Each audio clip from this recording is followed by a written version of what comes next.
Na imensa assembleia, presidida pelo irmão Sóstenes, centenas de espíritos suicidas ouviam atentamente as palavras dele e de irmã Doris. Os ensinamentos que receberão certamente irão influenciar bastante na sua vitória. Uma vitória das mais difíceis que deverão alcançar contra vocês mesmos. Mas não sairão daqui alçando esferas espirituais mais elevadas, enquanto de nosso instituto ou de suas consciências não receberem certificados de reabilitação. E quando teremos tais certificados, irmã Doris? Somente após a reencarnação, meus amigos, uma vez terminado o curso iniciado neste momento. Aqui estão os seus educadores. São como anjos tutelares que se dedicarão tanto a vocês quanto a seus destinos. Eles acompanharão a todos, a partir deste momento, em todos os dias de sua vida.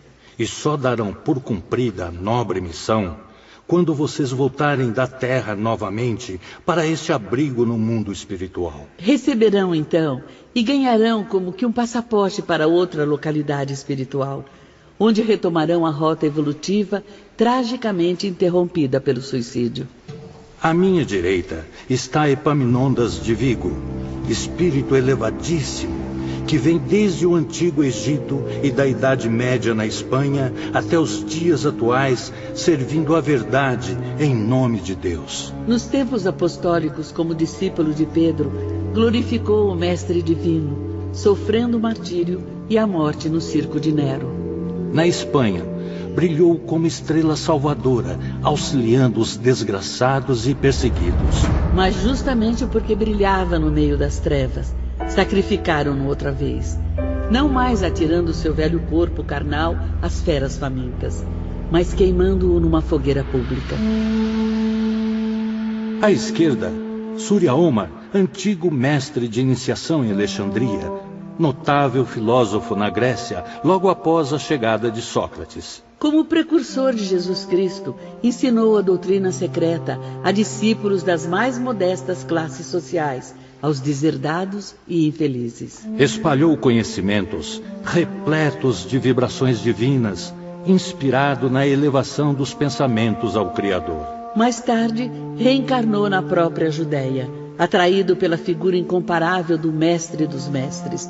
Desdobrou-se em atitudes humildes, por seguir as pegadas luminosas do Pastor Celeste. Já em idade avançada, conheceu as duras perseguições de Jerusalém. Fortalecido por uma fé inabalável, sofreu longo martírio no fundo de um calabouço. Foi torturado com a cegueira, martirizado com espancamentos, mutilações dolorosas, até que seu corpo não mais resistiu e ele passou para a grande pátria espiritual.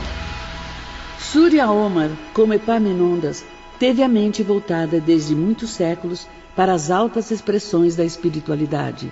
Hoje, se ambos continuam operando na região de angústias em que nos encontramos, não será porque lhes faltem merecimentos para alçar esferas superiores, mas porque preferem estender atenções e amor aos mais desgraçados.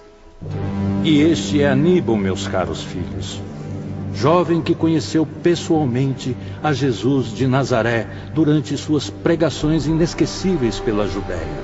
Aníbal de Silas, um daqueles meninos presentes no grupo que Jesus abençoou diretamente, dizendo: deixai vir a mim as criancinhas, porque delas é o reino dos céus. Aníbal, que oferecerá a vocês ensinamentos cristãos exatamente como os ouviu do próprio Mestre. E ele assegura que quando Jesus pregava sua doutrina de amor, quadros explicativos de maravilhosa precisão e encanto surgiam inesperadamente à visão dos ouvintes.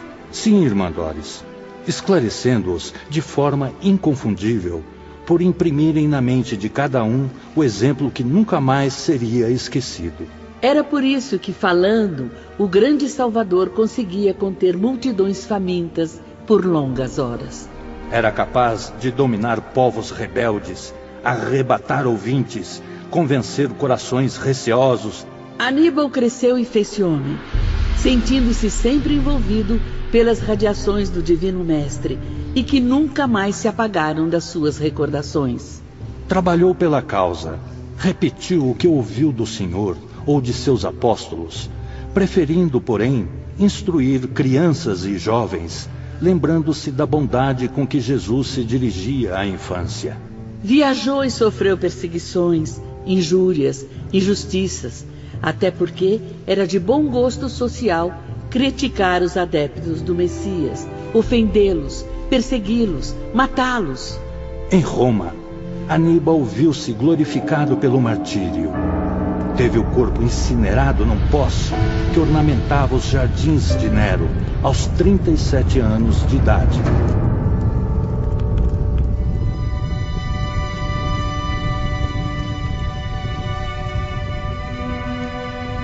Sincero, apaixonado pela boa nova do Filho de Deus, será a boa nova, o ensino que ministrará a vocês, pois para ele são como meninos que ainda ignoram tudo em torno dela.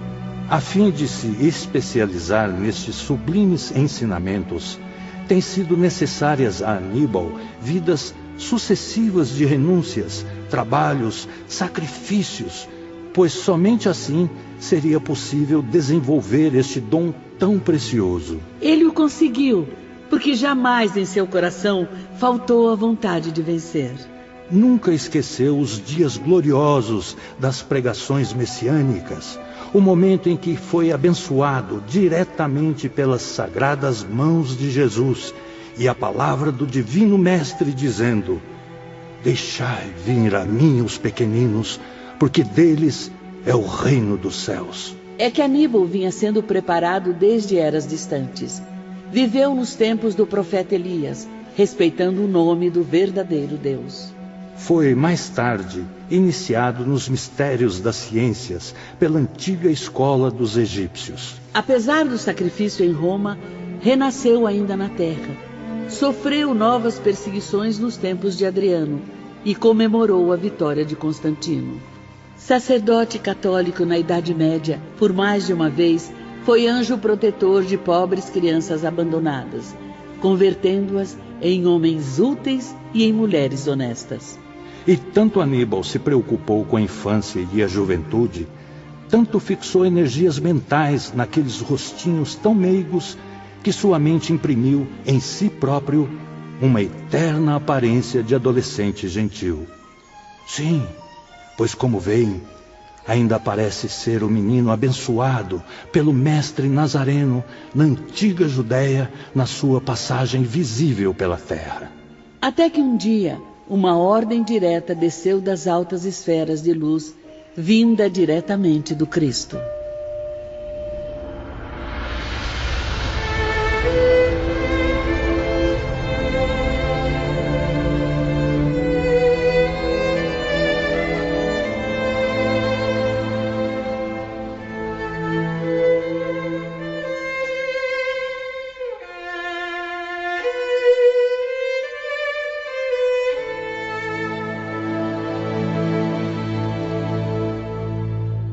Vai, Aníbal, e oferece dos teus labores à legião de minha mãe.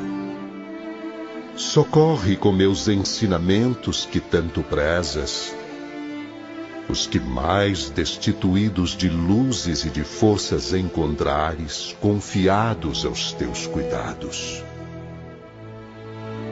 Pensa de preferência naqueles cujas mentes hão desfalecido sob as penalidades do suicídio.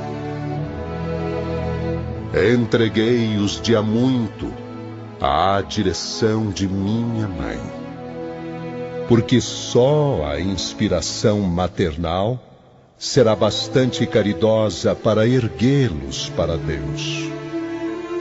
Ensina-lhes, Aníbal, a minha palavra. Desperta-os recordando-lhes os exemplos que deixei. Através de minhas lições, ensina-os a amar, a servir, a dominar as paixões, aplicando sobre elas as forças do conhecimento. a encontrar as estradas da redenção no cumprimento do dever que para os homens tracei, a sofrer com paciência, porque o sofrimento é prenúncio de glória, a alavanca poderosa do progresso. Abre-lhes o livro das tuas recordações. Lembra-te de quando me ouvias na Judéia e ilumina-os com as claridades do meu evangelho, pois é só isso o que lhes falta.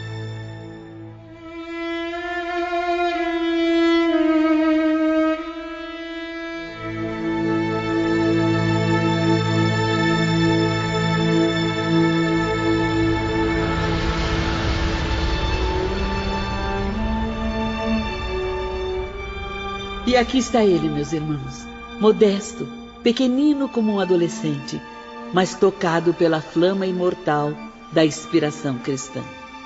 A partir deste momento, confio seus espíritos à bondade de Aníbal. Fez-se pequena pausa, momento no qual meus dois companheiros e eu não contivemos as lágrimas, ainda perplexos, até mesmo envergonhados com a honra recebida. E as lágrimas, antes tímidas, expandiram-se em largos sorrisos de esperança ao contemplarmos ao longe, no centro do grande salão, a figura radiante de Irmã Doris, também sorrindo para os nossos tristes espíritos.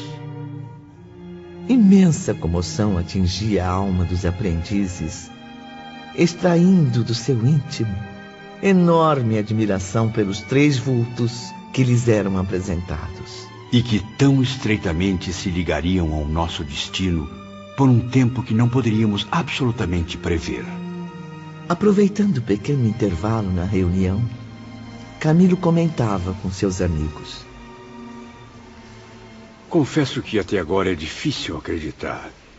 A figura de Jesus Cristo nunca havia sido me apresentada desta maneira. A verdade é que, até então, o Messias nos aparecia à imaginação mais como um ser inatingível, incompreensível à mente humana. Certamente, João. Nunca o imaginei como personalidade real, capaz de se tornar compreendida e imitada pelas demais criaturas. Verdade ainda maior é que nossos três instrutores foram contemporâneos do Filho de Deus. E mais, conheceram-no pessoalmente, ouviram-no falar, falaram mesmo com ele. Por isso agora não tenho mais dúvidas. O divino profeta, Espírito perfeito, jamais se negou a falar com quem o procurasse. Incrível, meus caros. Um destes espíritos iluminados recebeu as bênçãos daquela mão milagrosa afagando sua cabeça.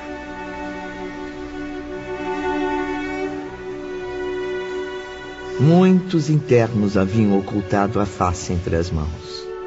Outros se entregavam às lágrimas silenciosas, discretas, que desciam como se purificassem suas almas num grato e fervoroso batismo.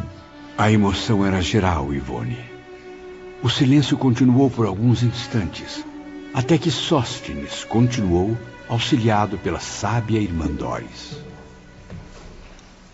Não é aconselhável a perda de tempo, meus filhos. Iniciaremos hoje mesmo medidas favoráveis a todos vocês. Serão novamente divididos em grupos de 10, continuando separadas, como no hospital, as damas dos cavalheiros. Somente durante as aulas, ou em dias de reuniões recreativas, poderão encontrar-se e trocar ideias com elas. Podemos saber o motivo da separação também aqui neste departamento, nobres irmãos? Isso acontecerá, Camilo, porque vocês trazem ainda influências da matéria, inquietações mentais que convém educar. Seus pensamentos deverão habituar-se à disciplina saudável, encaminhando-se o mais rápido possível para as boas expressões do espírito. A ideia de sexo é um dos grandes obstáculos às conquistas mentais. As tendências sexuais oprimem a vontade, perturbam as energias da alma, induzindo-a para vibrações pesadas que retardam a evolução espiritual. Por isso, será mais prudente o isolamento. A separação levará vocês a se esquecerem de que foram homens e mulheres no plano material. Em seguida, se lembrarão de que agora devem buscar o amor espiritual, com o sentimento fraterno inalterável. Contudo, entidades esclarecidas e que ocuparam na Terra corpos femininos acompanharão todos vocês em missões educativas e familiares. Escolhidas em nossa equipe de legionários vigilantes, serão como mentoras que os auxiliarão a se adaptarem ao ambiente espiritual. Desculpe-me, irmão Sóstenes, mas já não conhecemos o ambiente espiritual? Na verdade, ainda o desconhecem, e muito, meu caro Camilo Botelho. Seus estágios no além-túmulo têm se verificado, até agora, apenas entre as camadas inferiores do invisível, o que não é a mesma coisa. E quais serão as funções delas enquanto nossas mentoras, digníssimos? Atenderão a seus pedidos, transmitindo-os à diretoria. Manterão assim, ao redor dos seus corações, os sagrados sentimentos da família. Porque ainda reencarnarão muitas vezes, reconstituindo lares que nem sempre souberam respeitar. Ao acompanhar vocês, essas mulheres desempenharão o papel do carinho materno. Como veem, meus filhos, toda ajuda que a lei permite no caso deplorável de vocês será oferecida pela direção desta colônia espiritual. Então, avante, caros amigos e irmãos. Coragem, fé e determinação para a grande batalha libertadora. Em um salão, ao lado da sala de assembleias, encontravam-se as damas da vigilância. Eram legionárias em aprendizado para futuras tarefas femininas. Serviços a serem experimentados na Terra, mas que seriam praticados agora junto a nós, espíritos sofredores, carentes de elucidações e conforto. Rita e Doris estavam entre elas, o que foi um alívio para Camilo e seus companheiros. E foi com extrema satisfação que os aprendizes beijaram as mãos daquelas nobres mulheres. Venham, meus amigos. Serão agora encaminhados a outro importante setor.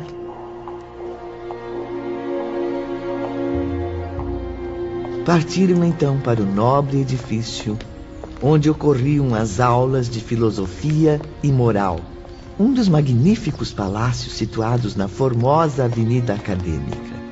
Logo ao entrarmos no local das aulas, suave comoção nos agitou. Era um salão imenso, disposto em semicírculo, repleto de confortáveis arquibancadas. Ao fundo, uma enorme placa luminosa despertava a atenção do visitante. E ao centro, ao lado dela, a cadeira do palestrante. Nem por um segundo na Terra imaginei existir uma sala de aula tão magnífica. A aparelhagem não me é estranha. Lembram-se que já a vimos por mais de uma vez nos serviços hospitalares? Tem razão, Camilo. Mas esse aparelho parece aperfeiçoado, talvez mais leve. Suaves tonalidades branco-azuladas projetavam no ambiente o sugestivo encanto dos santuários. Vejam o que está escrito nas letras cintilantes acima da tela. É o convite inesquecível do nosso eterno Salvador. Vinde a mim, todos vós que estáis exaustos e aflitos, e eu vos darei o lenitivo. Tomai sobre vós o meu jugo e aprendei comigo, que sou simples e humilde de coração, e encontrareis repouso para vossas almas, pois o meu jugo é suave e o meu fardo é leve.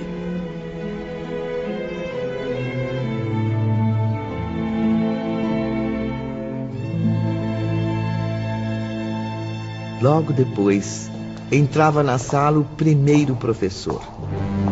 Era o jovem Aníbal de Silas. Vinha seguido de 2 auxiliares, Pedro e Salústio, adolescentes também e muito atenciosos. A brilhante irmã Rita, igualmente, integrava o grupo de iniciados espirituais. Pensamentos do passado invadiram minha consciência, deixando que recordações queridas da infância emergissem do meu coração. E revi-me pequenino, temeroso, ao enfrentar pela primeira vez o velho professor que me dera a conhecer as letras do alfabeto.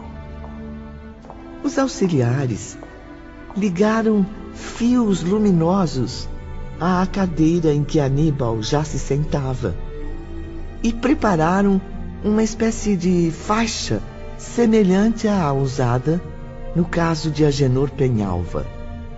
O silêncio era religioso, Ivone. Percebia-se grande harmonia que se impunha, criando um profundo bem-estar. Mesmo sofredores, angustiados e aflitos, aquietamos nossas queixas e preocupações pessoais, aguardando a sequência do momento. Sobre o tablado, mais 6 instrutores se apresentaram. Sentaram-se em sofás, dispostos em semicírculo. Aníbal permanecia ao centro, ao lado de irmã Rita, enquanto Pedro e Salústio se distanciavam. Aníbal levantou-se. Sentimentos de esperança murmuravam misteriosamente em nossos corações desesperados. Instintivamente, os aprendizes viram-se tomados de profundo respeito e uma estranha sensação de temor. Arrepios desconhecidos passavam por suas almas, aquecendo-as com suavidade. Na verdade, ondas magnéticas eram conduzidas por meio daquele hino maravilhoso que unificava nossas mentes ao som de acordes irresistíveis, fazendo-nos vibrar com harmonia.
Vamos orar, meus irmãos. Antes de quaisquer compromissos, cumpre-nos o dever de nos apresentarmos a Deus pelas forças mentais do nosso espírito. Homenageemos o Todo-Poderoso com nossos respeitos, solicitando a nós suas bênçãos divinas.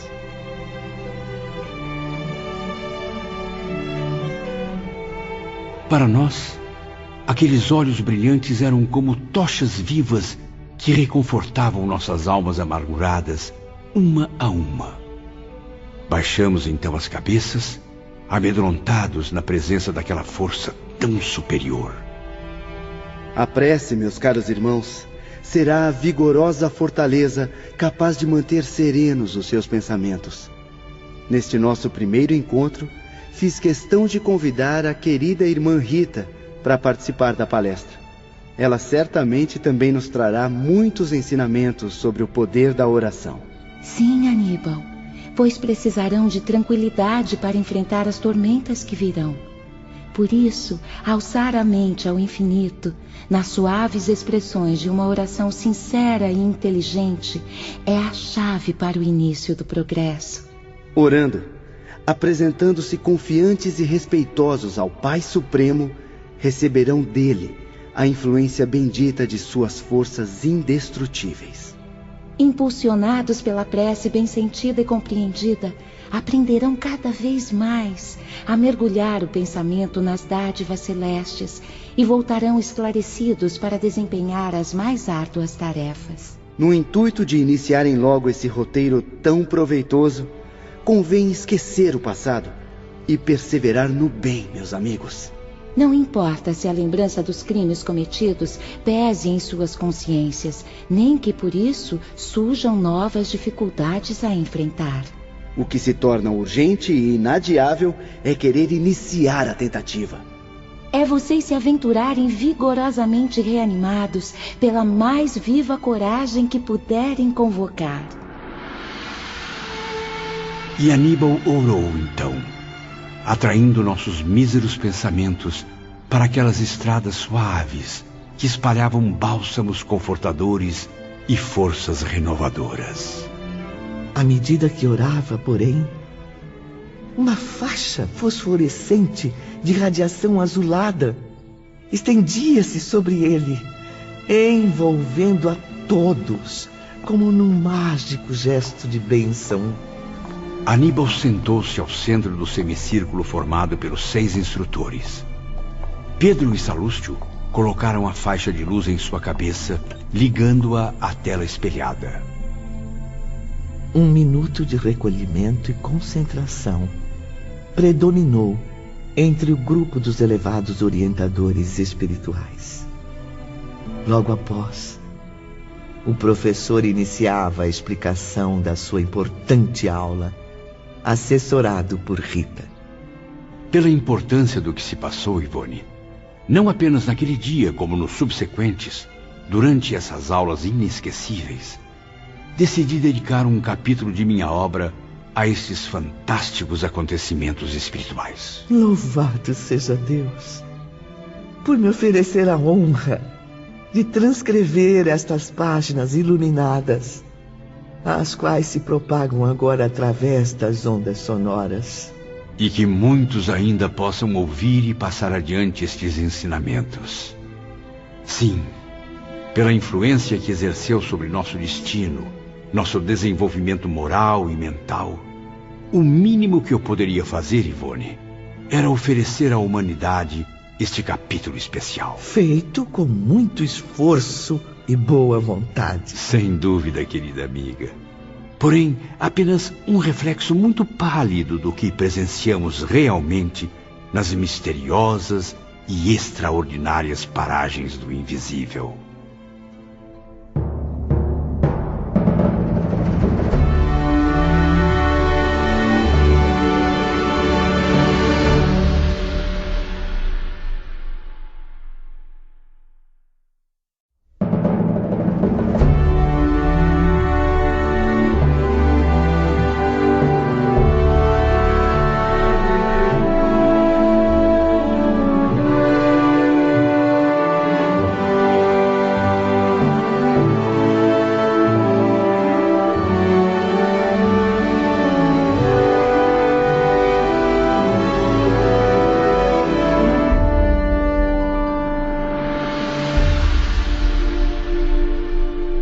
Muito atentos, Camilo e as centenas de espíritos suicidas ouviam as exposições de Aníbal e de Rita. Esclarecimentos sagrados sobre o Cristo que conheciam como homens. Mas que ainda não havia sido devidamente apresentado aos seus espíritos. É urgente que cada um de nós, assim como a humanidade inteira, se reeduque sob a orientação das normas cristãs. Não existem superstições, nem fatos anormais na epopeia do cristianismo, como muitos imaginam. Ele não está limitado entre o presépio de Belém ao drama do Calvário, mas se estende das esferas de luz às sombras da terra eternamente. O cristianismo possui bases práticas, trazendo por finalidade a recuperação moral do ser humano.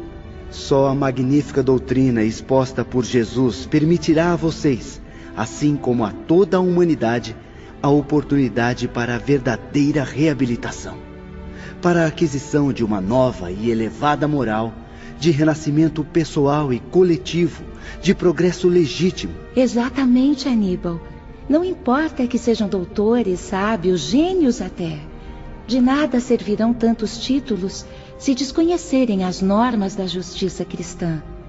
É nelas que reside a glória da felicidade eterna, uma vez que a sabedoria sem amor e sem fraternidade é glorificada apenas nas sociedades terrenas. Ah, minha querida irmã Rita, como tem evoluído no dom da palavra. Fico muito grato com a sua preciosa colaboração. Será sempre uma dádiva poder compartilhar o pouco que sei com os senhores. Mas creio que já falei demais. Afinal, esta aula não é minha. De modo algum, minha cara. Fique. Estou certo de que ainda tem muito a colaborar. Aliás, meus amigos, é na primeira aula que costumo apresentar-me aos alunos, coisa que ainda não fiz. Também, depois da majestosa apresentação feita por Sóstenes e Dóris... Tem razão, Rita. Mas como sabe, é necessário que os aprendizes me conheçam ainda melhor para que minhas experiências os estimulem nas novas etapas. Certamente, pois como o irmão Sóstenes nos diz, será sempre de boa pedagogia que o mentor apresente seus próprios exemplos aos alunos. O que tem a dizer, meus irmãos? Que sejam apresentados e seguidos todos os seus exemplos, meu irmão. Não temos dúvida de que obteremos êxito com eles. Antes de tudo, Camilo, devo levar vocês a confiarem em mim, tornando-se meus amigos, considerando-me um espírito digno de ser ouvido e acatado. Que possam observar em mim mesmo um caráter reconstruído pelo amor de Jesus, redimido através dos princípios que deverão conhecer para progredir. Então o jovem Aníbal contou-nos a sua vida. Não apenas a última existência, testemunhada em terras italianas durante a Idade Média, mas as várias migrações no seu giro evolutivo. Mas não pense, caro ouvinte, que foram existências marcadas somente pela fé e pela moral. Aníbal narrou também seus deslizes como espírito em marcha, as lutas pela redenção diante do sacrifício das reparações. Recordou seus primeiros impulsos para o bem, as incansáveis missões, inspiradas no arrependimento pelo tempo perdido, tarefas sempre crescentes, cada vez mais árduas. Também o aprendizado resultante de suas reparações, de trabalhos no plano espiritual e no material, a fim de provar a eficiência dos progressos adquiridos. Demonstrou aos aprendizes seu devotamento a Jesus, a quem se uniu por uma dedicação indestrutível. No entanto, Ivone, era com assombro que ouvíamos as palavras de Aníbal traduzidas em imagens na tela do aparelho milagroso. Enquanto falava, a realidade de suas encarnações se reproduziam ali com tanta nitidez que parecíamos vivenciar com ele aquelas incríveis lembranças. O poder da sugestão era tão forte que nossos sentimentos entravam em harmonia com a vontade do mentor e dos seus companheiros ali presentes. Esse fenômeno nos levava a esquecer que não passávamos de meros alunos. Mais completo, real e encantador do que o cinema. Mais convincente que as cenas teatrais. Era a vida em si mesma. natural, humana, real. Os pensamentos de Aníbal foram passando gradativamente pela tela, enquanto os alunos nem se davam conta de que tratava-se de um aparelho. Porque não o distinguíamos.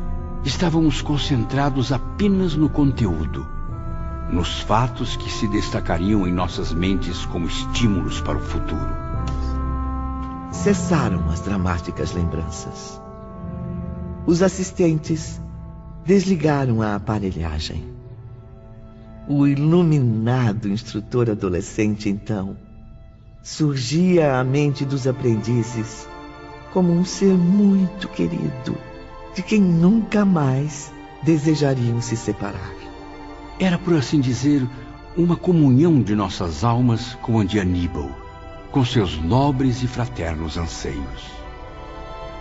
As cenas a que acabaram de assistir, refletidas sobre esta tela, que não é senão um espelho extraordinário do mundo espiritual, foram as minhas recordações. Intactas, vivas, despertadas do fundo da minha consciência. Todos os filhos do Altíssimo, ao viverem suas existências, imprimem nos arquivos da alma todas as trajetórias testemunhadas, as ações, as obras e até os pensamentos que concebem. A longa história de cada um encontra-se gravada neles próprios, assim como a história do planeta, onde já vivemos, está arquivada nas camadas geológicas. Uma epopeia eternamente reproduzida, igualmente arquivada nas ondas luminosas do espaço através do infinito do tempo. Por sua vez, o espírito registra com nitidez idêntica tudo o que a consciência armazenou através da eternidade. Arquiva os pensamentos em seus segredos, reflete-os ou manifesta-os, conforme a necessidade do momento. Tal como fiz agora, irmã Rita, bastando para isso a ação da vontade educada. Vontade educada? O que significa isso, meu nobre instrutor?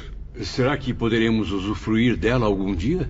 Ah, meus amigos, se, cursando universidades na Terra, esclarecendo inteligências como homens que foram, houvessem igualmente cultivado os preciosos dons do espírito, capacitando-se aos conhecimentos das ciências psíquicas, certamente não teriam sido derrotados pelo suicídio. Se houvessem educado os bens da alma, agora estariam à altura de compreender minhas expressões mentais sem o auxílio desta aparelhagem. O que acabaram de ver será sempre uma operação muito delicada. Exige sacrifício por parte de todos. Meus irmãos instrutores e meus assistentes forneceram-me fluidos necessários à reprodução das imagens e dos sons, a fim de que meu esforço não fosse excessivo. Envolvidos neste ambiente de magnetismo superior, vocês sugeriram a si próprios a certeza de que viveram comigo as minhas vidas, quando a verdade foi apenas que assistiram ao passado depositado em meu ser. Não tardarão a conhecer as mesmas experiências, extraindo de vocês mesmos o passado adormecido. E isso será possível porque mantêm, mesmo embrutecidos pelas consequências do suicídio, dons da alma que nas entidades normais despertam facilmente, logo que ingressam na espiritualidade. No entanto, não competirá a mim orientar os irmãos neste doloroso retrospecto. O conhecimento que acabaram de adquirir, tão comum no mundo espiritual, um dia enriquecerá as aquisições intelectuais e científicas da Terra. Será uma grande recompensa aos homens através da ciência psíquica transcendental. Até lá, o ser humano terá de moralizar-se, desenvolver qualidades preciosas do espírito, as quais, no momento, ele ignora possuir. Assim, será digno de tão sublime aquisição, para que não venha a servir-se desse dom divino como um instrumento de crimes e paixões inferiores. Seria esse dom o mesmo praticado por Jesus Cristo durante sua peregrinação na Terra? Sim, Camilo, mas infelizmente seu valor ainda é desconhecido às inteligências vulgares. Há 2000 anos foi exercido para educar os primeiros cristãos. Seria difícil explicar as sublimes lições do Evangelho a criaturas simples e analfabetas, apenas com a veemência da oratória, a magia do verbo. O Nazareno, senhor de poderes psíquicos incalculáveis para nós, dono da maior força mental já concebida, criava cenas e corporificava-as, dando aos ouvintes o esplendor das visões interiores. Imagens que o seu pensamento fecundo e poderoso não se cansava de distribuir. É certo, porém, que nem todos aqueles que o ouviam estariam à altura de compreendê-lo. Como já foi dito, mesmo dentre os escolhidos para auxiliá-lo, houve quem não o compreendesse. Mas os outros, para quem ele representava a luz invencível da verdade, os simples, os sofredores, destituídos de vaidade, seguiam seu pensamento luminoso e absorviam os ensinamentos. Seus discípulos, do mesmo modo, ao falarem sobre Jesus, projetavam recordações inconscientemente. Recebidas por seus cooperadores espirituais, essas lembranças eram imediatamente corporificadas para a visão do ouvinte sincero e de boa vontade. A partir daquele dia, assistíamos periodicamente às aulas de Aníbal. Iniciou-se assim, definitivamente, o nosso preparo moral à luz das doutrinas cristãs. Ao fim de uma das aulas, Camilo reuniu-se com seus amigos mais próximos, em frente do majestoso centro de estudos. Impressionantes as exposições sobre as causas da vinda de Jesus à Terra. É verdade, Belarmino. E o desfile de civilizações que passou pela tela mágica? Fico cada vez mais surpreso com os vícios e fraquezas da humanidade. Desde os primórdios, as misérias humanas já imperavam sobre a Terra. Muitas das quais nunca jamais tivemos a oportunidade de perceber, João. Está aqui no meu caderno. Anotei tudo, imagem por imagem, palavra por palavra. Sem os ensinamentos cristãos, as sociedades terrenas apresentavam-se como um mundo sem a luz do sol, um coração vazio e sem esperança. E eu, que achava ser o catedrático mais culto, o professor mais brilhante da Europa, quiçá do planeta, não chego aos pés deste jovem incomparável. Um instrutor que fala e suas exposições magistrais arrancam dos tempos mais remotos aos dias de hoje imagens, exemplos e motivos reais que se humanizam diante de nós, levando-nos a estudá-los com profundo interesse. Dias depois, Camilo e seus companheiros no mundo espiritual iniciavam um curso superior de filosofia, ainda sob a orientação do jovem Aníbal de Silas. E como era empolgante, era belo e comovente revermos a existência das sociedades extintas, seus costumes, suas quedas, seu heroísmo, suas vitórias. Estudamos como jamais na Terra a vida da humanidade desde o princípio. A história magnífica das maiores sociedades terrenas e, como dizia o próprio Aníbal, de falanges que nasceram e renasceram muitas vezes e depois se foram, atingindo ciclos melhores em outras moradas do universo, dando lugar a outras humanidades. Sim, civilizações irmãs, as quais lutariam também por meio dos renascimentos, trabalhando continuadamente em busca do mesmo progresso, unidas pelo mesmo objetivo, a perfeição. No decorrer dos meses, as aulas tornavam-se cada vez mais angustiantes, deixando os aprendizes extremamente perturbados. Meus amigos, confesso que não suporto mais deparar-me com tantas desgraças a serem estudadas. Também me sinto indignado com tantos sofrimentos, problemas, com o egoísmo que permeia a raça humana, tão ignorante da própria finalidade da vida. Não podemos mais ficar indiferentes como meros observadores frios. Fazendo parte dessa humanidade sofredora que desconhece Deus, Devemos ser solidários com suas desgraças. Afinal, suas amarguras também são as nossas. A agonia impregnava os seus espíritos, despertando ânsias profundas, estados mentais inconcebíveis ao pensamento humano. Estávamos ainda perdidos, Ivone, desejando algo que nos libertasse das trevas em que nos sentíamos presos. Até que, em certa aula, num dia tranquilo em que palpitavam anseios de esperanças, Aníbal apresentou-lhes a figura inesquecível do bondoso mestre da Galileia.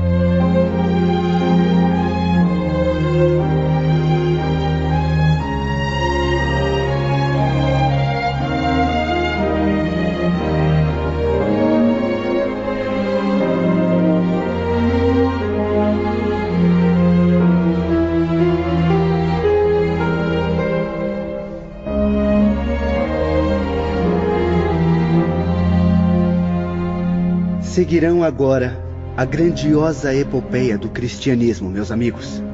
Desde a manjedoura humilde de Belém, transformada em berço celeste. As cenas descritas pelo professor, que tão bem conhecia a época da Boa Nova, mostravam com clareza impressionante as práticas inesquecíveis do divino mensageiro.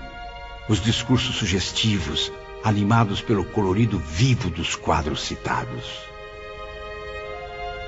As lições resplandecentes da mais elevada moral, lançadas à Judéia humilde e oprimida, ecoaram pelos recantos mais longínquos do mundo. Apelos amorosos de confraternização universal para a concretização de uma pátria ideal na Terra. Tudo isso será revelado em nosso encontro de hoje, apresentado ao espírito de vocês como nunca antes na esfera terrestre. Aníbal seguia falando com um profundo conhecimento de causa. Citava as maravilhas de um mundo perfeito, cujas normas de governo Jesus oferecia através de sua oratória impecável. Exemplos práticos que conduziam a humanidade para a vida eterna na unidade com Deus. A imagem e as palavras cativantes do médico celeste gravaram-se, por assim dizer, também nas mentes dos aprendizes em traços indestrutíveis. Enquanto Aníbal narrava fatos, relembrando passagens comoventes, suas citações vibravam em comentários férteis, e víamos os cenários que serviram à ação do grande mestre Jesus. Tínhamos a impressão convincente de estarmos ouvindo o Cristo proferindo o inesquecível Sermão da Montanha. Eu vi, meus irmãos. Eu vi. E agora também podem ver. Concentrem-se. E não vejam somente, mas ouçam. Ou melhor, sintam a brisa perfumada a soprar suavemente no topo da colina. Observem, o vento faz esvoaçar o seu manto, desalinhando os cabelos do mestre.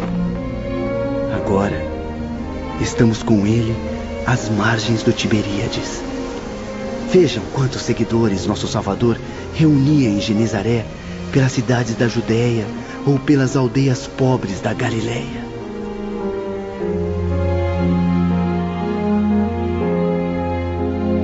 E era como se o seguíssemos também, fazendo parte daquela massa de povo ávido de suas palavras confortadoras, de seus favores sagrados. E por todos os lugares, em conversas com seus seguidores, amigos ou discípulos, no templo explicando aos historiadores as regras da Boa Nova que trazia, ou curando, favorecendo, protegendo, confortando, exaltando, educando, ensinando, redimindo. Pois então, sigam esses passos iluminados do Cristo. Assim, serão meus aliados na missão que conduzirei por toda a eternidade.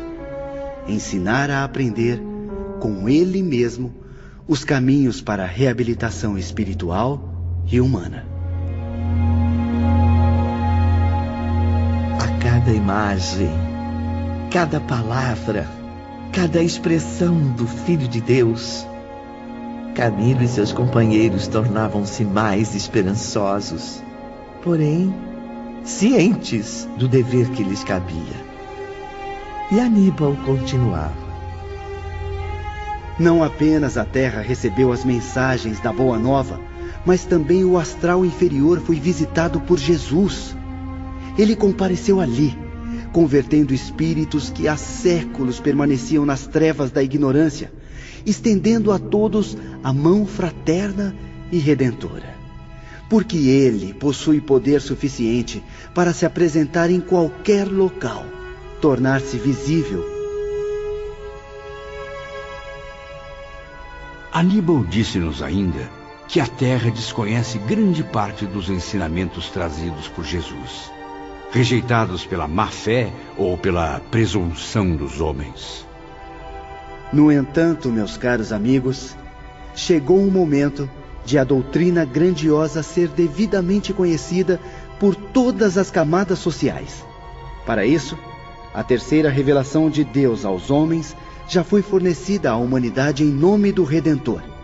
E vocês mesmos, que são espíritos, estão convidados a colaborar nesse empolgante movimento chefiado pelo Messias. E de que modo poderemos colaborar, meu jovem mentor? Procurando falar com os homens da terra, João, a fim de revelar a eles tudo isso. Pois a terceira revelação nada mais é do que um intercâmbio de ideias entre os espíritos e a humanidade. Em seguida, Aníbal expôs o drama do Calvário. E os aprendizes conheceram as lutas dos discípulos pela difusão do testamento do grande mestre. O martírio dos humildes e abnegados cristãos, inspirados sempre pela força persistente da fé. Estudamos e analisamos tudo quanto foi possível a nossa mentalidade suportar.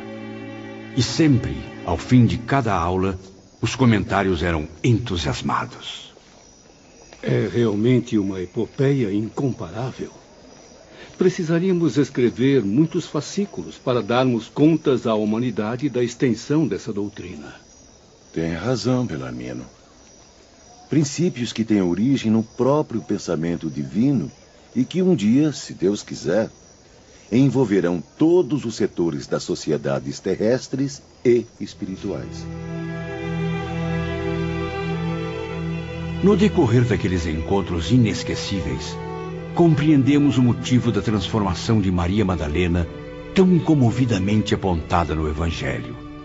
De Saulo de Tarso, condutor escolhido pelo Messias Celeste para levar adiante sua mensagem. E o que antes lhes parecia mito, lendas imaginárias, cresceu em suas mentes como fato lógico, que não poderia deixar de existir, tal como ocorreu e as tradições narraram.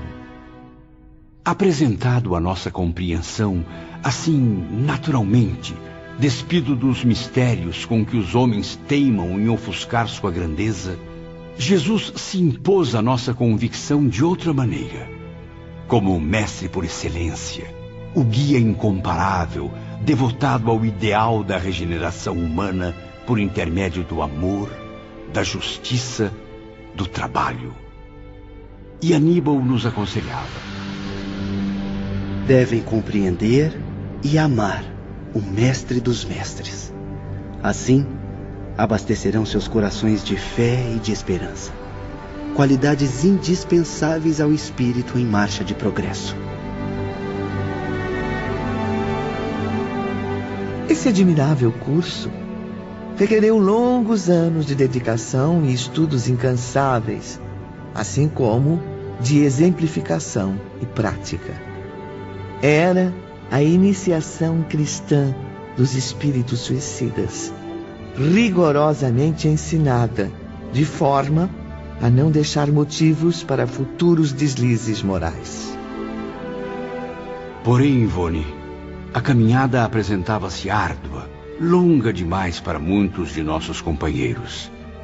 Alguns ficavam transtornados diante do trabalho difícil e constante que se tornaria imprescindível desenvolver. Mas o bondoso Aníbal estava sempre por perto para confortar e esclarecer os mais desorientados. Meus irmãos, chegaram a uma época de sua existência espiritual em que já não é mais possível parar, deixar-se dominar pelo desânimo. Reajam contra as ameaças da fraqueza, da angústia que ronda suas almas. Faz-se urgente prosseguirem, apesar das infinitas lutas que certamente surgirão. Jamais se esqueçam das palavras do sábio profeta: vinde a mim, todos vós que estáis exaustos e oprimidos, e eu vos darei o lenitivo. E nós atendíamos ao doce e irresistível chamado e avançávamos e seguíamos. Jesus Cristo, por sua vez, cumpria a promessa. Atraía-nos com seus ensinamentos sublimes, tomava-nos para seu rebanho e convencia-nos a perseverar em seus conselhos. O Divino Redentor nos provava todos os dias, através da transformação milagrosa que se verificava em nosso ser, o caridoso interesse em desviar-nos da desgraça para encaminhar-nos à redenção.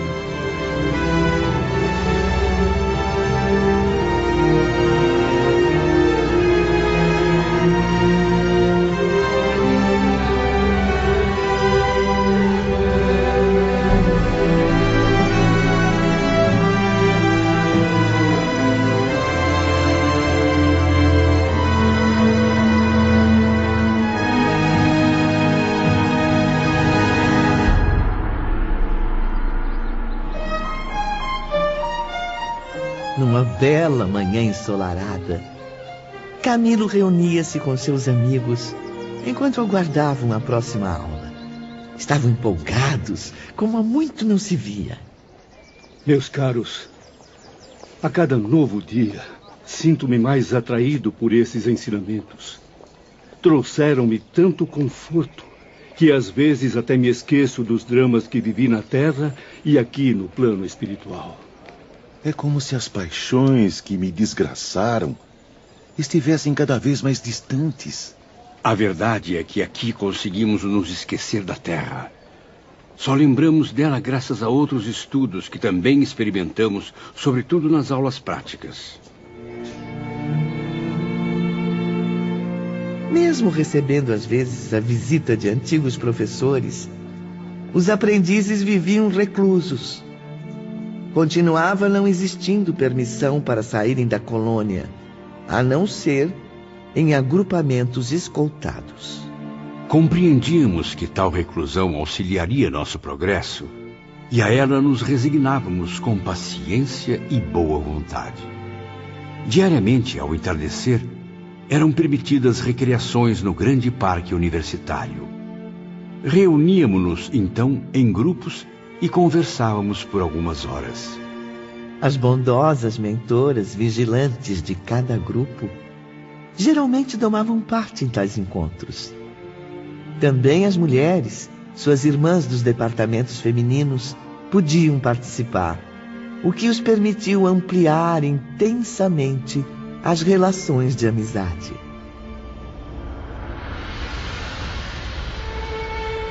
E assim passaram-se 10 anos, Ivone. Seria difícil, ao fim de uma década internados no Instituto da Cidade Esperança, reconhecerem em nós os vultos enfurecidos do Vale Sinistro. Aqueles metecaptos ridículos, reproduzindo a cada instante o ato do suicídio e suas satânicas impressões. Confortados pela esperança, aliviados pela magia envolvente do amor de Jesus, esses espíritos eram agora entidades que poderiam ser consideradas normais. Não fosse a consciência que tínhamos da própria condição de criminosos, coisa que muito nos afligia e envergonhava.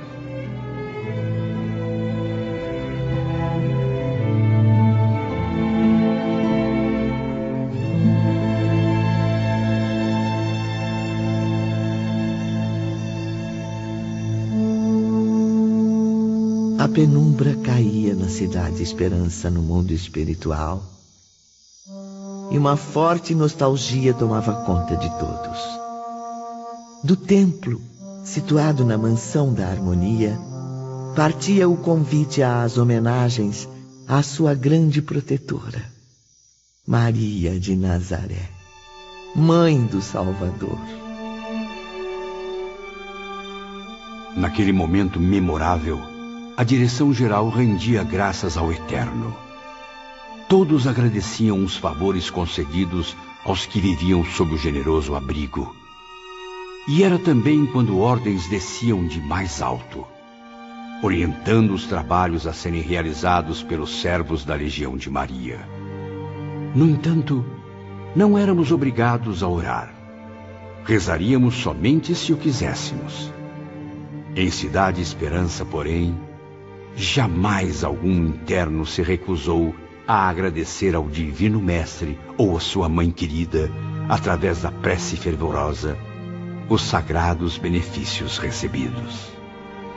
Envolvidos pelas vibrações superiores, todos, sem exceção, oravam e reviam os saudosos dias da infância, o vulto carinhoso de suas mães, ensinando-os a comovente saudação do arcanjo à Virgem de Nazaré.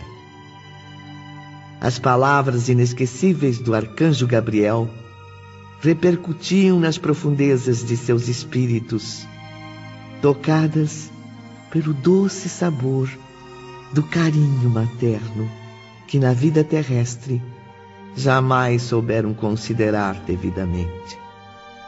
Chorávamos.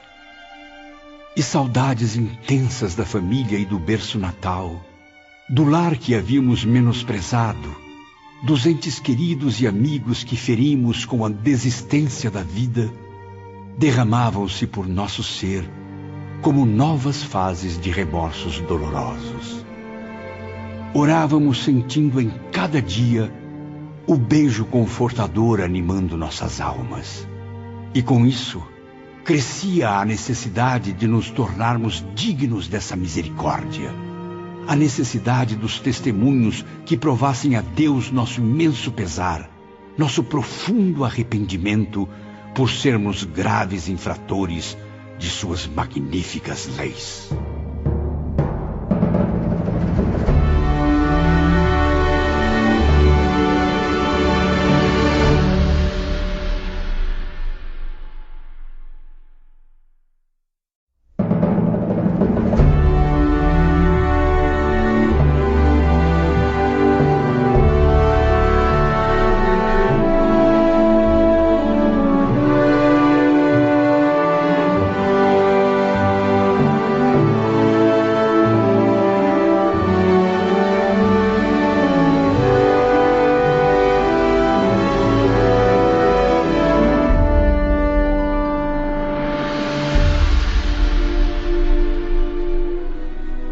Camilo e os demais espíritos aprendizes também cursavam outras disciplinas. Uma delas referia-se à ciência universal, que incluía a necessidade de estudarem a si próprios, aprendendo a se conhecerem intimamente. Exames pessoais eram efetuados com detalhes aterrorizantes para o nosso orgulho e a nossa vaidade. Além disso, as aulas eram mistas e aprendíamos a dissecar também o caráter, a consciência, a alma, enfim, de nossos irmãos e irmãs. O professor era o venerando Epaminondas de Vigo, espírito cuja rigidez de costumes impunha mais que respeito, um verdadeiro pavor aos alunos. Em sua presença, sentíamos o peso vergonhoso da nossa inferioridade, a desonra de sermos responsáveis por crimes tão degradantes. A vergonha que açoitava nossos espíritos na presença de Epaminondas era sempre um suplício novo e inesperado. Certa noite, recolhidos em seus aposentos, os aprendizes comentavam sobre o rigoroso educador. Também estou impressionado com o nosso novo professor. Epaminondas tem o dom magnífico de investigar nossa consciência, esmiuçar as recordações mais remotas das nossas antigas migrações terrenas. Só sei que seus métodos me assustam. Meu espírito fica tão abalado que durante suas aulas sinto vontade de fugir. Livrar-me não apenas de sua presença, mas da minha própria. Concordo com João.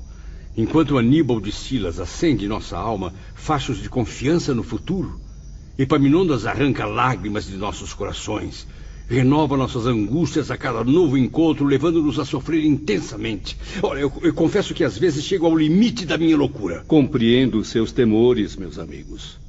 Ou por acaso pensam que eu também não me apavoro ao subir diariamente as escadarias da universidade? Porém, como sabemos, faz-se necessário que aprendamos os princípios dessa terrível disciplina.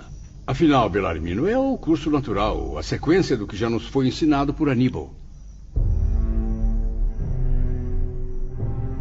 Havia, porém, um terceiro curso, o qual se resumia na aplicação prática do que já haviam aprendido. Tinha por mentor o sábio Surya Omar e desenvolvia-se geralmente fora do recinto da escola. Ocorria de preferência na superfície terrestre ou nos domínios inferiores do instituto. Sobre essa fantástica disciplina, Camilo e eu ainda iremos falar com mais detalhes. Aos domingos repousávamos. Nossos espíritos ainda eram pouco desenvolvidos, não permitindo trabalhos incessantes como faziam nossos instrutores. Num dia de descanso, Camilo e Belarmino encontravam-se com a jovem irmã Rita no agradável parque universitário. E então, meus amigos, têm conseguido aliviar suas mentes após tantos anos letivos? Certamente, minha amiga, descansamos e até mesmo nos divertimos aos domingos. Participamos sempre de reuniões fraternas efetuadas pelas irmãs vigilantes. Também visitamos em caravanas amistosas outros departamentos da colônia, inferiores ao nosso. É sempre uma oportunidade de revermos velhos amigos e antigos instrutores, como Teócrito. Ocasião também de prestar solidariedade e conforto aos irmãos mais infelizes. Bem sei que tem realizado muitos trabalhos voluntários, inclusive nos dias de descanso. Como vê, jamais deixamos totalmente de exercer atividades. Prosseguimos ainda em fase de aprendizagem. Mesmo nas reuniões dominicais, progredimos em outros conhecimentos. Recebemos noções de arte clássica, não somente de nossos abnegados instrutores, mas também de outros que nos visitam, e até mesmo de nossas vigilantes. As artes também são um modo de servir a Deus e a criação, meus caros. Basta utilizar o belo, empregar a beleza. Seus professores, mesmo sendo cientistas, também se revelam criadores, apaixonados pela suprema beleza que se origina do eterno artista. Infelizmente, Rita, nem tudo são flores nesses incomparáveis jardins. A presença de Epaminondas é um espinho que nos tortura todo o tempo, inclusive nos momentos de lazer. Força, Camilo. As aulas de Epaminondas são tão apavorantes quanto necessárias, essenciais. Ele tem muito a ensinar a vocês, pois é um dos nossos mais sábios professores. Basta dizer que ele foi mestre de iniciação em antigas escolas de doutrina secreta, tanto na Índia como no Egito.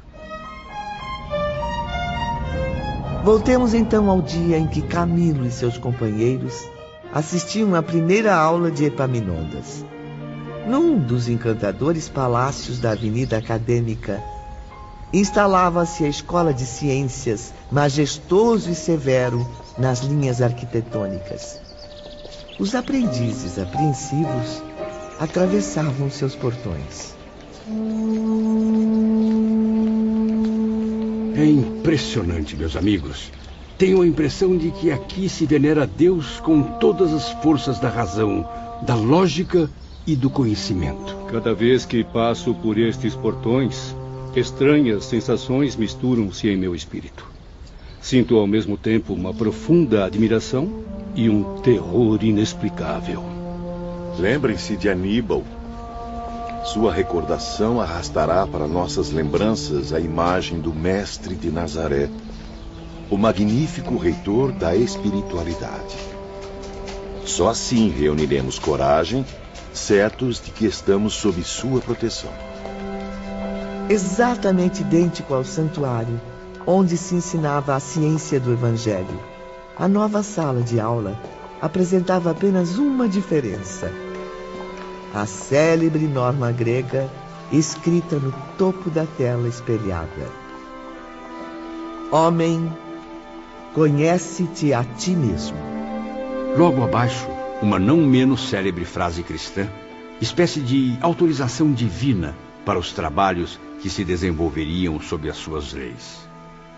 Ensinou Jesus: ninguém entrará no reino de Deus se não nascer de novo.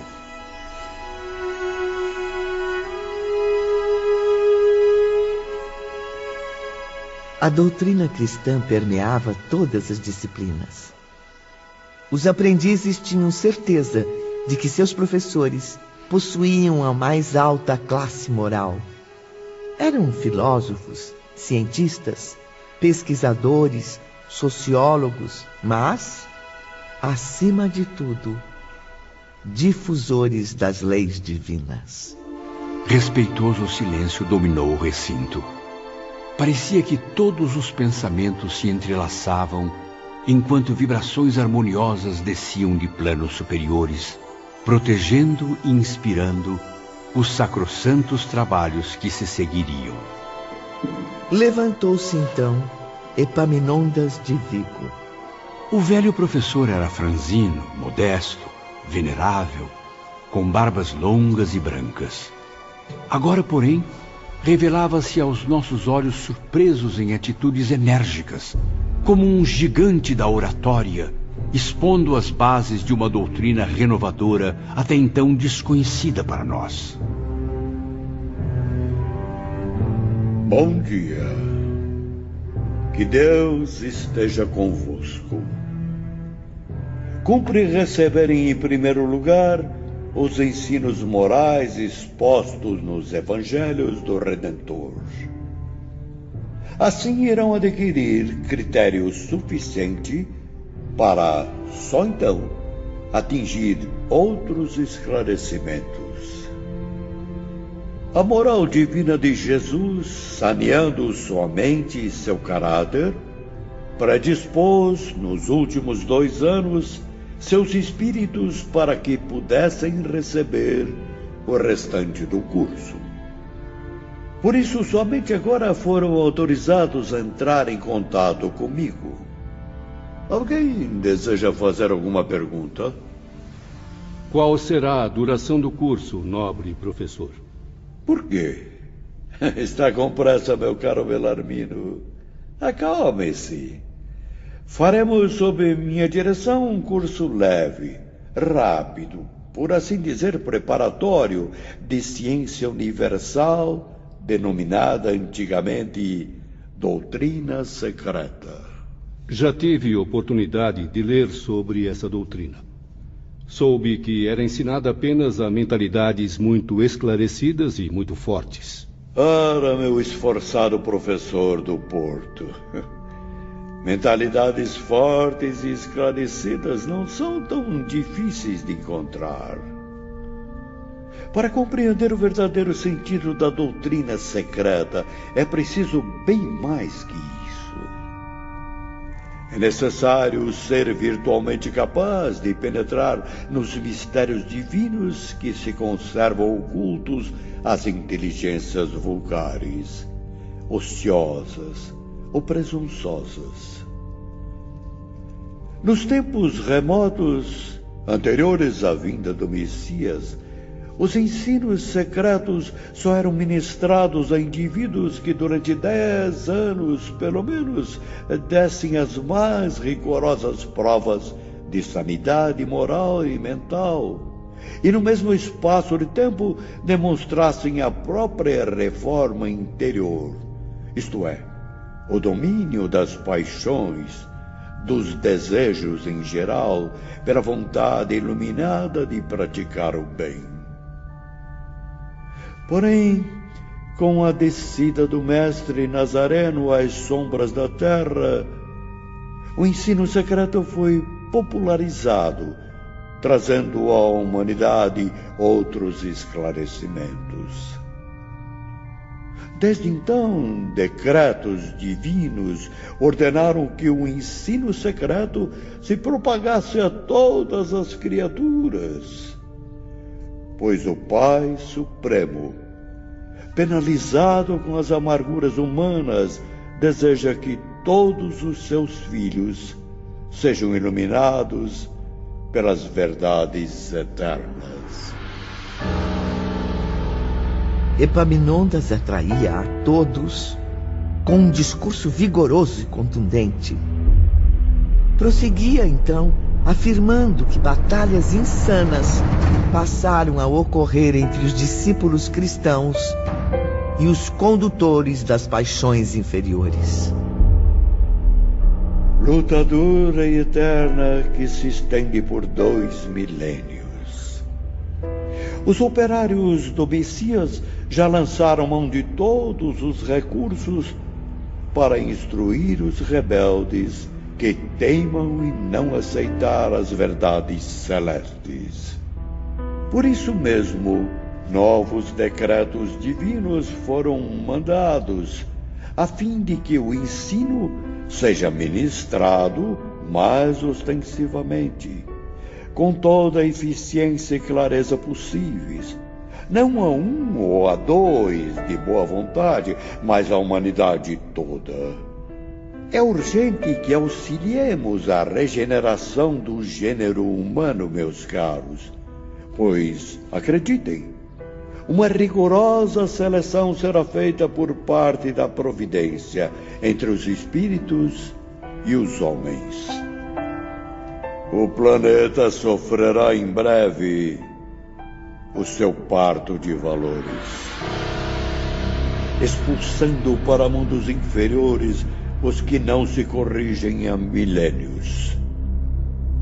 Serão conservados no seio terrestre apenas os serenos e os que semeiam a paz, os de boa vontade, para então estabelecer-se a era do progresso tão sonhada, o reino de Deus anunciado por Jesus Cristo. Deus Pai Todo-Poderoso, dai-nos a graça da salvação. Epaminondas, grande professor, seremos dignos de receber o ensino secreto? Todos são dignos de buscar a regeneração. Por isso mesmo também receberão os princípios dessa doutrina. Rudimentos apenas o bastante para se fortalecerem e alcançarem a verdadeira reparação. Ainda são muito frágeis, mentes traumatizadas pela violência do suicídio, índoles viciadas pelo abuso de séculos e séculos nas armadilhas da matéria. O ensino será concedido gradativamente, de acordo com suas capacidades. Por isso foram divididos em turmas iguais. Desse modo, pobres suicidas, cidadãos inferiores do universo divino, estão convocados a partilhar da ciência universal, pois foi justamente a falta dela que levou vocês ao crime infeliz e covarde. Eu, Epaminondas, em nome de Jesus Nazareno e em nome de Maria, sua mãe, nossa mãe querida, convoco todos para uma prova de iniciação.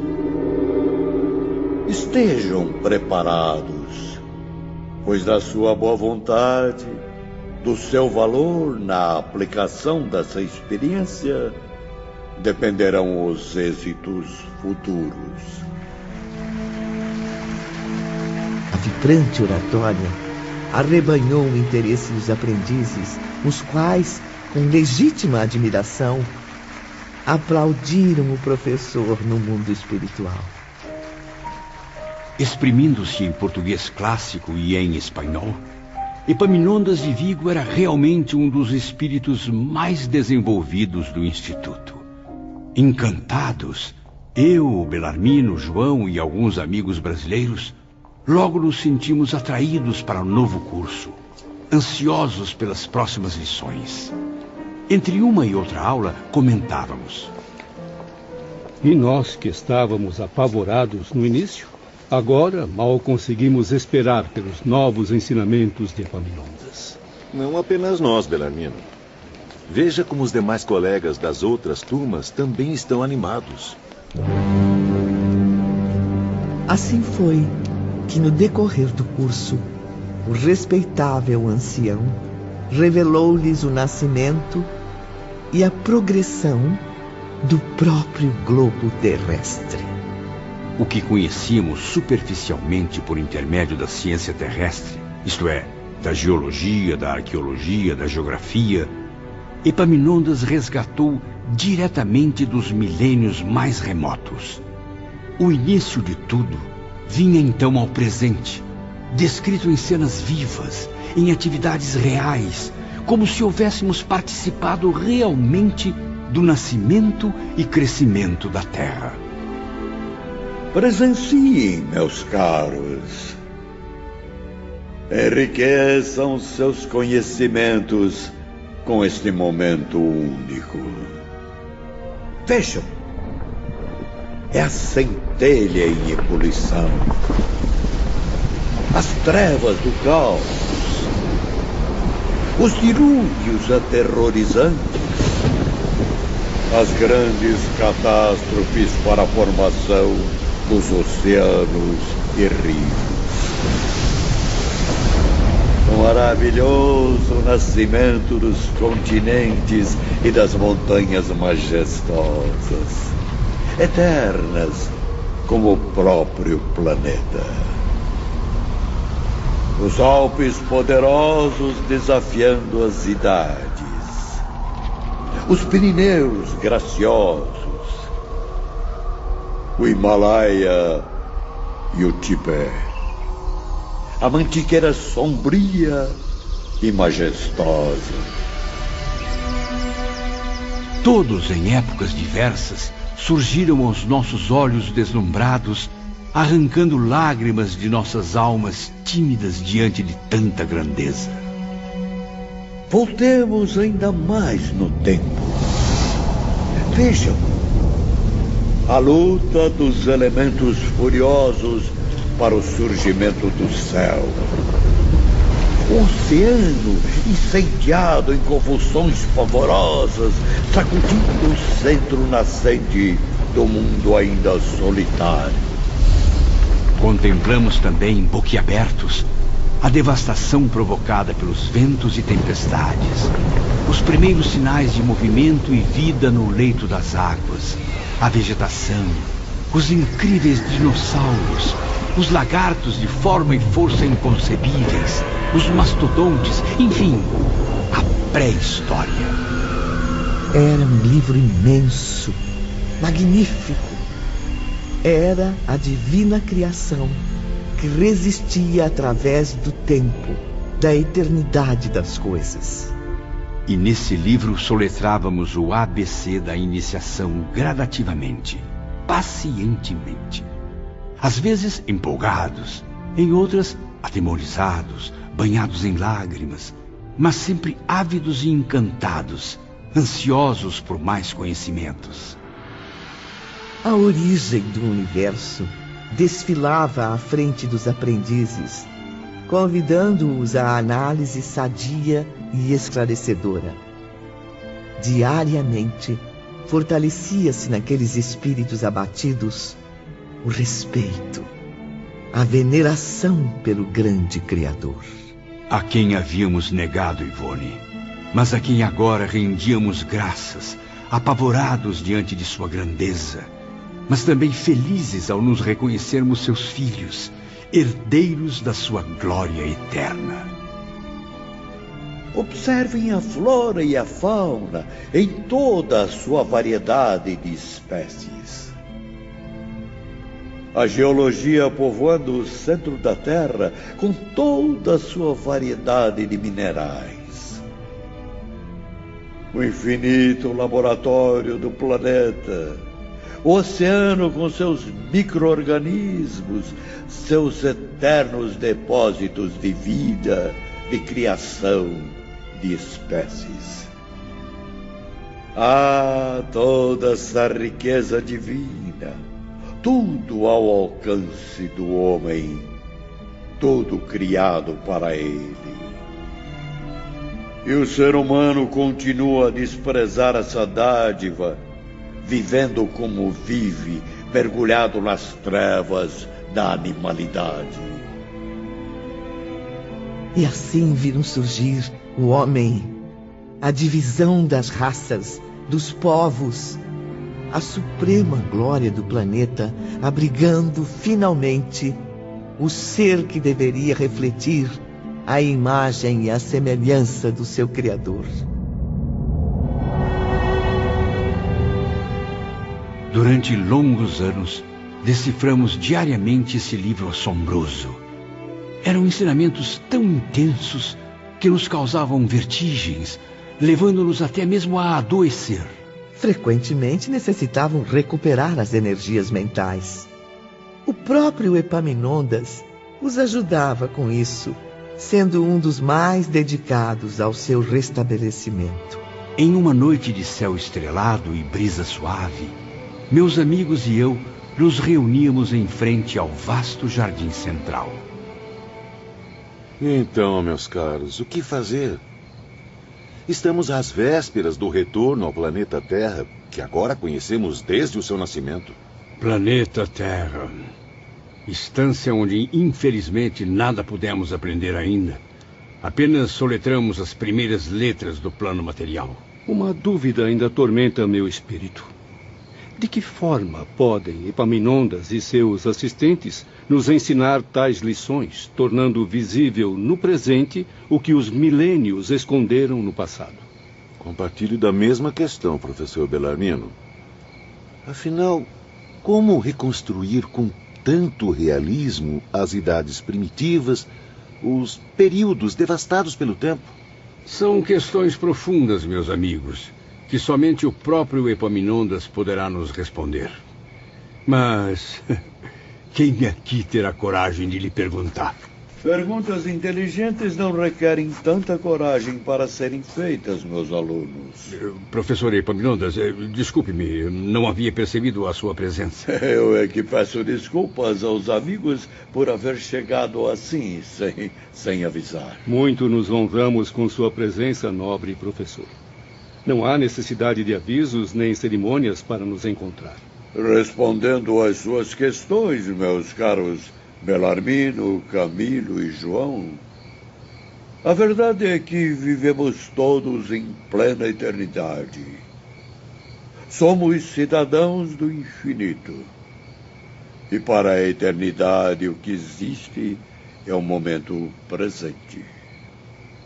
Ela, a eternidade, vive dentro do presente, porque é esta justamente a sua particularidade. Boa noite, meus irmãos. Boa noite. Boa noite. Posso participar da conversa? Irmã Doris, que grata surpresa. Mas é claro, estávamos falando sobre as aulas do professor Epaminondas e suas fantásticas imagens. As imagens que se eternizaram, a reprodução do que se passou na Terra desde a sua origem, são selecionadas pelos magos da ciência sobrenatural. Tudo é captado e transportado até nosso conhecimento por processos e aparelhamentos que o ser humano já não mais ignora. Epaminondas é capaz de, ao conversar com um espírito superior, reportar-se ao passado dispensando aparelhos. Vocês, no entanto, não os dispensariam. Para isso, contamos com uma vasta equipe de magos, especialistas e artistas da palavra. Que vasculham o espaço com seus poderes de atração, transmitindo nas telas o que captaram através de poderosos estímulos. E tudo com extrema perfeição e realismo. Processo tão comum no mundo invisível, essa forma de captação da imagem dos acontecimentos também será possível ao ser humano um dia. Uma única coisa, porém, irá acelerar tal conquista da ciência para a humanidade. O domínio da moral nas suas sociedades, o império da honra. Bem, meus caros, convém nos recolhermos agora. Teremos um longo dia de estudos amanhã. Boa noite. Boa noite, irmãos. Boa noite. Bom descanso. Boa noite. Até amanhã, professor Epaminondas. E boa noite, irmã Doris. No dia imediato, começaram a estudar os mistérios de um sublime espetáculo. A marcha harmoniosa dos astros. Agora, porém, não mais em recintos fechados, mas por intermédio de excursões em pleno espaço sideral. Viajávamos através do infinito, Ivone, como universitários num curso prático. Nossas forças, porém, muito limitadas, não nos permitiram contemplar os mundos estelares em sua total imensidão. Como estímulo apenas, foram permitidas aos espíritos aprendizes visões aproximadas do cosmos, com a ajuda dos aparelhos da astronomia. Mesmo assim, foram as mais belas aquisições a que nosso Estado poderia desejar, o que já nos satisfazia e muito. Até que, após longo período investigando os enigmas espaciais, os aprendizes retornaram à Cidade Esperança. Passaram então a assumir outra difícil tarefa: estudar a si mesmos. E era numa manhã bem cedo, logo ao nascer do sol, que Epaminondas nos esclarecia. Na aula de hoje, falarei sobre a tripla natureza humana. Provarei minha tese na prática, com análises em torno de vocês mesmos e de outros.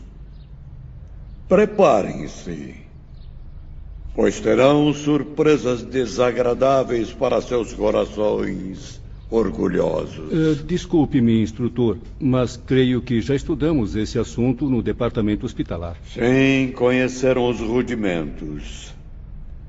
Agora terão acesso aos detalhes que só poderiam receber na Cidade Esperança.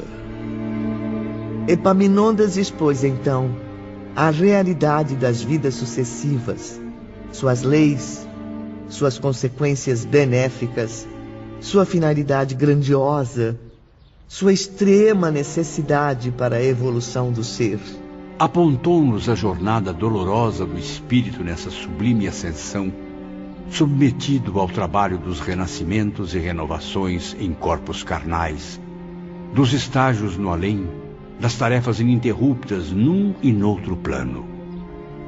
Sentirão emoções muito traumáticas no decorrer das próximas aulas. Os campos da vida espiritual, a qual começarão a compreender com a devida eficiência, serão esmiuçados como nunca. Por mais que contestem, meus caros, velhas convicções filosóficas serão derrubadas. Preconceitos religiosos serão destruídos. Conceitos científicos serão modificados. Para conhecerem melhor a personalidade humana, partiram então em caravanas de estudos práticos. Surya Omar era um instrutor dessa nova disciplina, fazendo-se acompanhar de sábios assistentes. Visitávamos os departamentos hospitalares, observando, como estudantes de medicina, a constituição dos corpos astrais dos nossos irmãos ali detidos. Enfermos auxiliados pelo incansável Teócrito, fraternalmente assistidos por nossos amigos Roberto e Carlos de Canalerras. Os aprendizes desciam à terra periodicamente, visitando-a durante anos consecutivos, em estágios de algumas horas, pelos hospitais e casas de saúde.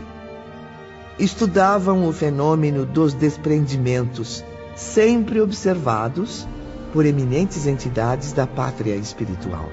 Visitávamos também casas particulares e até prisões, à espera de condenados à pena de morte, pois como Surya Omar nos instruía, devem enriquecer a mente com análises em torno de todas as modalidades desse fenômeno extraordinário.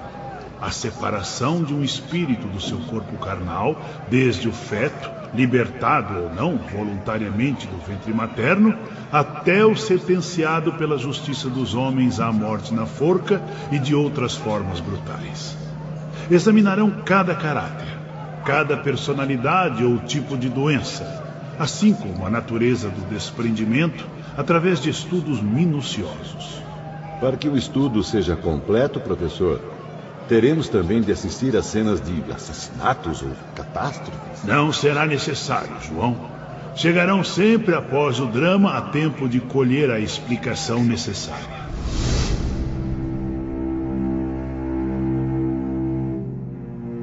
Frequentemente nos impunham um doloroso dever: acompanharmos o desligamento árduo, por vezes assustador, dentro de um cemitério. E sob as inúmeras árvores, nas quais os passarinhos esperavam a chegada do alvorecer, ou à sombra dos ciprestes majestosos, pela calada da noite, bordada de estrelas, eis que recebiam os ensinamentos do antigo sábio de Alexandria. Não podíamos, no entanto, nos livrar do sofrimento durante aquelas cenas tão chocantes. Precisam aprender a dominar suas emoções, meus filhos. Nas próximas aulas deverão testemunhar muitas desgraças alheias, dores profundas, angústias, misérias, desesperos. Sei que será impossível conterem as lágrimas, mas devem buscar a serenidade. Tratem, antes de tudo, de refletir, no sentido de auxiliar e remediar situações sem perder tempo com lamentações e lágrimas improdutivas.